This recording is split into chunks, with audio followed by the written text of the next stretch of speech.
بسم اللہ الرحمن الرحیم۔ میں ہوں ملک محمد علی، پروگرام بات سے بات ملک محمد علی کے ساتھ۔ بھارت کی سکھ کمیونٹی بھارت سے علیحدہ ہونے کے لیے میدان میں کودی ہوئی ہے۔ امریکہ میں ریفرنڈم ہوا جس میں خالصتان کے حق میں فیصلہ دیا سکھ کمیونٹی نے۔ اس سے قبل کینیڈا میں بھی، آسٹریلیا میں بھی یہ ریفرنڈم ہو چکے ہیں۔ تو آج کے پروگرام میں اسی موضوع پر بات ہوگی۔ اور پیارے دوستوں، جن دوستوں نے ابھی تک ہمارے چینل کو سبسکرائب نہیں کیا، برائے مہربانی وہ ہمارے چینل کو سبسکرائب بھی کریں، لائک بھی کریں اور شیئر بھی کریں۔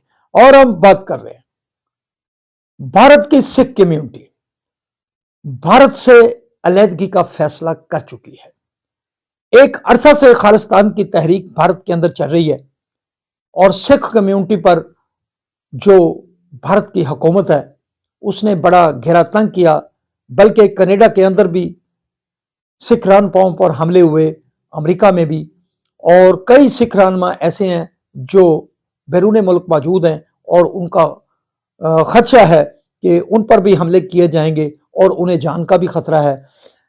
اب امریکہ کی بہت ہی اہم ریاست میں لاس اینجلس کے اندر 35,000 سکھ کمیونٹی کے افراد نے ایک ریفرنڈم میں حصہ لیا۔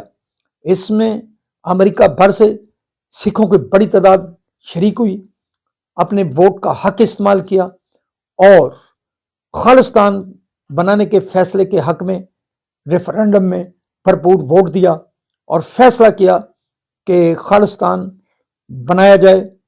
سکھ کمیونٹی بھارت سے علیحدہ ہونا چاہتی ہے، اسی حوالے سے یہ ریفرنڈم تھا۔ اب سکھ کمیونٹی کے رہنماؤں کو کہنا ہے کہ امریکہ کے دیگر شہروں میں بھی یہ ریفرنڈم کروائے جائیں گے۔ کینیڈا اور آسٹریلیا کا ریفرنڈم بھی کامیاب تھا اور اب یہ ریفرنڈم بھی بہت ہی کامیاب رہا۔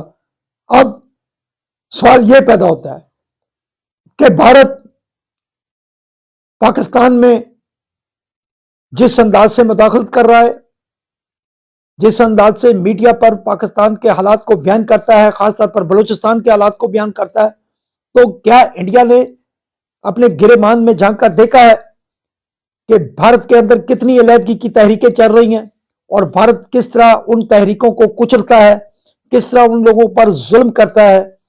اور اسی تناظر میں اب تو سکھ کمیونٹی نے کھل کر میدان میں آ کر امریکہ کے اندر ریفرنڈم کیا اور وہ ریفرنڈم کامیاب ہوا۔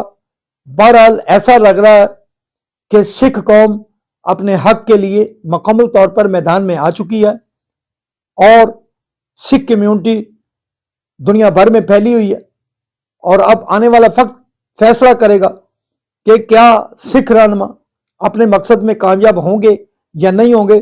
بہرحال پوری دنیا میں بیرون ممالک میں تو سکھ کمیونٹی نے بھارت کے خلاف قبل جنگ بجا دیا ہے۔ سلام پاکستان، سلام اوورسیز، اللہ حافظ۔